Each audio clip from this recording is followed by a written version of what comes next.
dibuat ditujukan untuk individual atau orang luar dari dalam jurusan informatika, bahkan dari luar kampus itu, seperti konten yang untuk umum dari Sahabat MTI itu sendiri. Yang nama Instagram dari MTI itu Sahabat MTI ya. Nah, di situ kami juga menyanyikan konten-konten umum seperti tentang hari-hari besar, peringatan hari-hari besar, dan juga kejadian-kejadian yang terjadi di dalam negeri maupun di luar negeri. Selanjutnya itu konten target audiens dari dalam jurusan. Tentunya di sini kami juga menghadirkan informasi yang berlingkup di jurusan teknik informatika, mulai dari informasi tentang prestasi yang didapatkan atau jadwal-jadwal seminar dan sebagainya. Selanjutnya, nah dari MTI sendiri itu menerapkan sistem 4 kali upload. Jadi dari MTI sendiri itu untuk 4 kali upload ini berdasarkan dari konten yang berbeda. Jadi setiap hari itu ada konten yang berbeda. Jadi misal dari ada konten umum, bersifat umum, dan juga konten dari sifat dari lingkup jurusan informatika. Nah itu batas uploadnya 4 kali. Nah selanjutnya itu ada dalam itu berupa naskah dalam PPT-nya itu waktu upload. Nah pembatasan waktu ini juga sangat penting seperti yang saya sudah jelaskan di pertama tadi. Kalau misalnya waktu upload itu kita jangan seperti kayak nge-spam gitu pas nge-upload konten di Instagram maupun di YouTube atau apa gitu.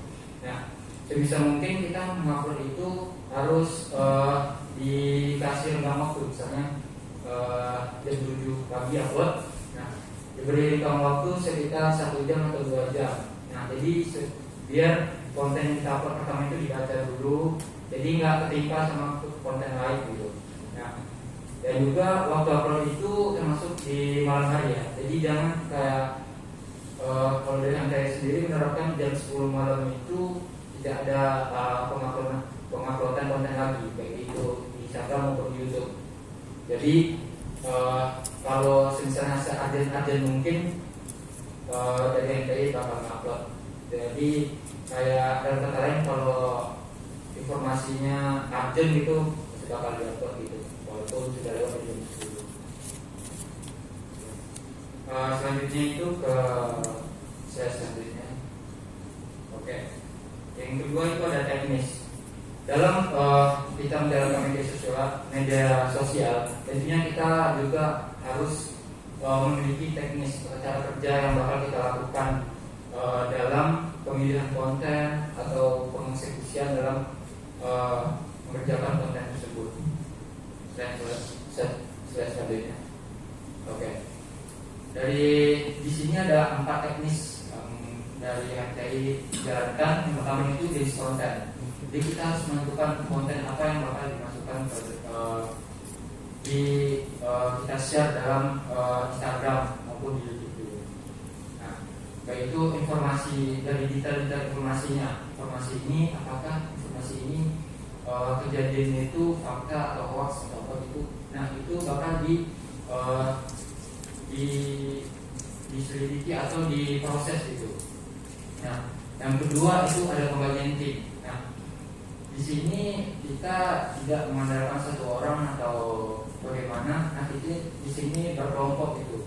Nah berkelompok dalam pembagian tim ini, semisal nanti ada tim yang mencari informasi gitu, cari informasi dari segala macam, dari website, dari informasi lainnya. Nah terus ada juga tim yang akan mengeksekusi konten tersebut, info tersebut, baik itu seperti dalam bentuk desain ataupun dalam bentuk video. Nah, selain itu ada aplikasi yang bakal digunakan untuk pengeksekusian dari konten-konten tersebut. Untuk penjelasannya ada di slide selanjutnya. Selanjutnya itu ada alur kerja. Nah, seperti yang saya udah jelaskan sebelumnya tadi, di sini ada jalur kerja, yaitu mencari informasi, mengecek informasi, dan melakukan pengeksekusian desain atau dalam video. Dan next, nah selanjutnya itu seperti yang saya sudah jelaskan di atas sebelumnya tadi, konten yang berkaitan dengan jurusan informatika, seperti berita-berita tentang teknik informatika, tentang prodi-prodi yang ada di jurusan teknik informatika. Nah, selanjutnya itu ada konten umum yang bersifat informasi besar, hari besar nasional atau hari besar internasional. Nah, selanjutnya itu ada berita informasi yang berkaitan dengan kejadian aktual, seperti berita duka atau peristiwa yang terjadi di Indonesia maupun di luar Indonesia. Selanjutnya itu ada pembagian tim. Di sini saya jelaskan di sini ada tim informasi. Tim yang bertugas untuk mencari informasi berkaitan dengan konten yang akan dibuat itu. Jadi setelah dapat informasi yang dicari, terus tim informasi ini bakal mengecek itu informasi ini valid atau tidak. Nah, misalnya jika sudah selesai, maka informasi ini bakal diteruskan ke tim. Ini ada terdapat 2 tim, ada 3 bang. Terus ada selanjutnya itu ada tim video dan tim desain. Kalau kontennya itu bersifat atau akan bisa dalam bentuk video, maka konten juga akan dilarikan ke tim video supaya bisa dieksekusi. Nah, selanjutnya itu untuk tim desain itu informasinya bakal bisa dalam tim desain. Kalau misal informasi itu bakal bisa dalam posting Instagram untuk desain. Nah, selanjutnya itu setelah dalam tahap desain, terus ada tim media sosial. Tim media sosial ini yang menghandle semua akun dari HMTI itu, dari itu Instagram, Facebook, YouTube, dan lain-lainnya. Nah, selanjutnya itu ada website juga. Jadi tim ini yang akan bertugas mengembangkan website HMTI dan memberikan informasi melalui website HMTI itu sendiri. Nah, selanjutnya, di sini ada aplikasi pendukung. Di sini bukan seperti memberikan acuan atau mungkin dari teman-teman memiliki keahliannya di bidang masing-masing, itu gak apa-apa, diterapin aja gitu. Misal dari teman-teman ada pandai di Corel, nah langsung ditekuni di bidang Corelnya gitu, atau Adobe Illustrator untuk desain, Photoshop desain, Premiere untuk editing video, misalnya itu ada Photoshop juga untuk desain. Selanjutnya itu ada alat kerja. Alat kerja ini seperti yang saya sudah jelaskan tadi. Pada tahap ini tim informasi bertugas mencari informasi, diverifikasi keakuratan informasi. Selanjutnya itu diberikan ke tim desain atau tim video kalau informasinya itu bersifat desain atau video. Nah, selanjutnya itu dilakukan revisi. Nah, dari desain itu kan banyak ya. Terutama kalau di desain itu banyak revisi dan berdatangan dari typo kalimat ya. Nah, kalimat. Nah, itu gunanya revisi itu untuk meminimalisir kesalahan yang dilakukan gitu. Nah, revisi sendiri di sini bukan hanya typo, tapi dari dalam desain ya, kita bisa bicara dari tata letak atau layout, bagaimana dari follower atau audiens yang akan membaca informasi kita. Nah, selanjutnya itu ada tipografi dan juga pemilihan warna yang tepat dalam menyajikan info tersebut. Nah, begitu juga dengan video, gitu. Akan dilakukan perevisian. Jika videonya sudah selesai, video. Nah, selanjutnya itu review. Setelah dilakukan revisi, terus dieksekusi lagi, perevisiannya tadi, selanjutnya itu bakal dikirim lagi, di review lagi, pengecekan ulang. Jadi pengecekan itu ada 2 kali. Nah, itu jikalau di pengecekan yang kedua ini sudah selesai atau sudah oke, maka posting ini sudah siap diupload, siap di share di Instagram maupun bisa di YouTube. Selanjutnya, mungkin dari saya penjelasan untuk sistem bagaimana cara dari mengatur media sosial segitu. Mungkin dari rekan-rekan yang tadi ada yang mau ditambahkan? Oke. Tidak ada sepertinya.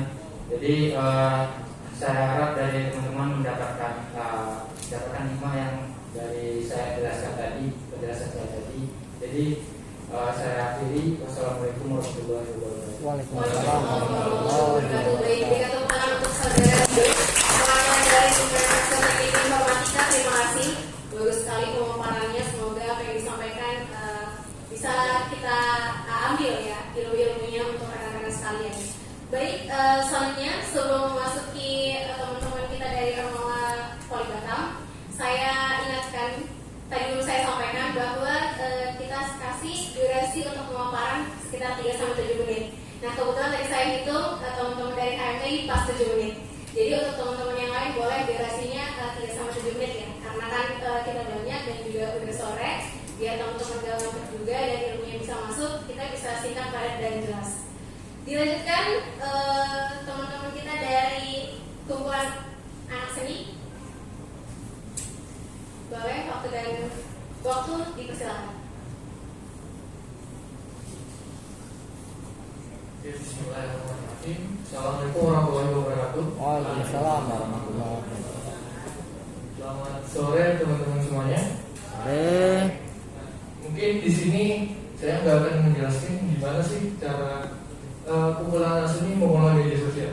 Di sini kami akan menjelaskan ilmu-ilmu atau yang kami dapat dalam mengolah media sosial.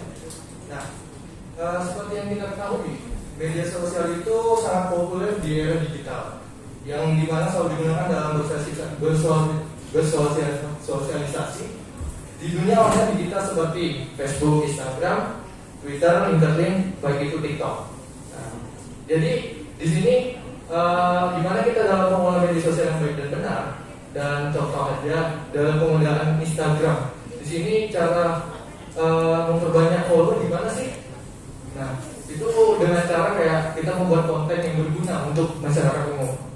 Seperti apa? Konten yang bisa jadi seperti konten seperti ini kita upload. Nah, untuk audiens yang lain bisa lihat dengan mempergunakan hashtag. Nah, itu adalah skill apa? Itu adalah kayak jurus andalan dalam mengaitkan audiens. Nah, tanpanya ada hashtag kita kurang lihat. Nah, satu lagi yaitu media partner. Nah, media partner itu sangat berguna banget tuh. Bisa dibilang relasi sih, bisa dibilang relasi. Nah, tanpanya adanya media partner, apapun kegiatan kita itu nggak akan tahu oleh nasional. Contoh kita ngadain kegiatan dari PUAS, festival seni diadakan se-Kota Batam. Berarti media partner yang kami gunakan adalah di area Kota Batam, seperti Semotan Batam, Batam Tris, apapun itu yang ada di media partner Kota Batam. Nah, kalau misalnya secara nasional berarti kita membuat relasi kembali ke media partner di luar Batam. Contoh lomba nasional, Instagram lomba nasional, apapun itu. Nah, itulah yang dimana kita bisa mengait audiens untuk ikut join dari kegiatan kita melalui poster yang kita up dari Instagram. Nah, ada lagi nih aplikasi yang sangat berguna untuk teman-teman juga, yaitu TikTok. Nah, dari teman-teman sekalian bilang kayak TikTok itu hanya digunakan buat video joget-joget aja. Sebenarnya tidak. Yang joget-joget itu sebenarnya dapat uang juga. Jadi begitulah yang dibilang media mengolah media sosial yang baik dan benar. Jadi kalau misalnya di TikTok sendiri, kita tuh dalam penyebaran informasi, tapi jangan yang hoax informasinya. Itu sangat baik, sangat buruk. Jadi kalau misalnya dalam TikTok kita nyebarin kayak promosi, kayak contoh kita dapat dari produk sendiri dari PUAS membuat barang karya dari contoh dari sapu lidi berwarna, itu kami up melalui TikTok dengan melakukan video pembuatannya, video apapun dengan promosi ini. Itulah salah satu gimana sih cara mempromosiin produk dari kami atau gimana. Nah, dari kumpulan anak sendiri kan ada tuh karya-karyanya. Nah, kami up melalui beberapa aplikasi saja, mulai dari YouTube, Instagram, dan TikTok. Nah, karena kenapa? Dari hal 3 aplikasi tersebut, itu menurut kami sangat naik-naiknya aplikasi tersebut. Dari Instagram, orang udah mengetahui tentang Instagram. Nah, kalau misalnya di Facebook di up, itu juga termasuk hal bagus. Tapi kalau di Facebook, kalau sekarang yang saya perhatikan, itu kebanyakan dari marketplace saja.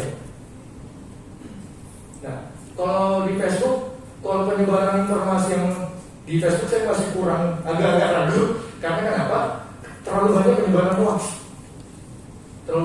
hoax. Nah, jadi kalau dari teman-teman kuas sendiri dalam mengolah media sosial yang baik dan benar yang tadi saya jelaskan.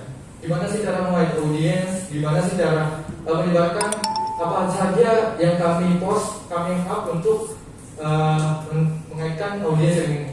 Nah, jadi kalau misalnya dari teman-teman sekalian dari kantor dan teman-teman mahasiswa yang lain, kita bijak dalam mengelola media sosial, baik apapun itu.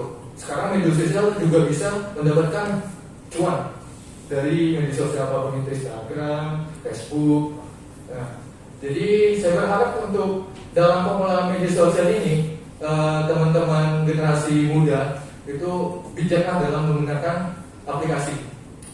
Jangan membuat konten-konten yang nggak berguna. Sebelumnya bukan nggak menghargai dengan konten-konten teman-teman atau kayak gimana. Sebenarnya kalau membuat konten yang berguna itu sangat bagus untuk masyarakat umum. Contoh, membuang sampah pada tempatnya, buat aja video TikTok membuang sampah pada tempatnya. Itu kalau misalnya ada orang yang, ini orang norak banget sih buat video yang seperti itu, padahal itu sangat baik untuk masyarakat yang belum tahu sih gimana cara buang sampah yang tepat. Nah, jadi kalau misalnya kita buat video yang seperti itu sangat berguna daripada buat video-video. Dan terakhir, mungkin untuk dalam mengolah media sosial yang benar, yang dimana sekarang ini kita agak ribetnya itu yang dimana biasa itu dengan netizen. Nah, jadi biasa orang down kena komentar dari netizen atau gimana, atau kena berita yang isu-isu yang enggak diinginkan gitu. Jadi kalau misalnya ada isu-isu atau komentar netizen itu, saran saya kalau misalnya pengen berkarya atau gimana, seperti tagline kami, kreativitas tanpa batas. Jadi kalau melakukan ada yang komentar yang enggak baik dan benar, menurut saya abaikan saja, karena mereka nggak tahu perjuangan kita dalam membuat suatu karya atau suatu konten yang kita ingin tunjukkan ke masyarakat umum dan berguna untuk mereka juga. Mungkin sekian dari saya. Wassalamualaikum warahmatullahi wabarakatuh. Waalaikumsalam warahmatullahi Berikan tepuk tangan untuk saudara Setia, wakil dari Ketua Seni Politeknik Negeri Batam. Selanjutnya kita panggil secara acak saja teman-teman kita dari himpunan mahasiswa elektro dengan slogannya robot hebat manusia cerdas. Kita berikan waktu untuk teman-teman HMW, silakan. Halo, selamat sore. Perkenalkan, namaku Muhammad Afani dan aku dari perwakilan dari Himpunan Mahasiswa Elektro Poli Batam 2021. Kemudian di sini aku sebagai kepala dari divisi multimedia produksi Departemen Kominfo HME Poli Batam. Boleh? Next.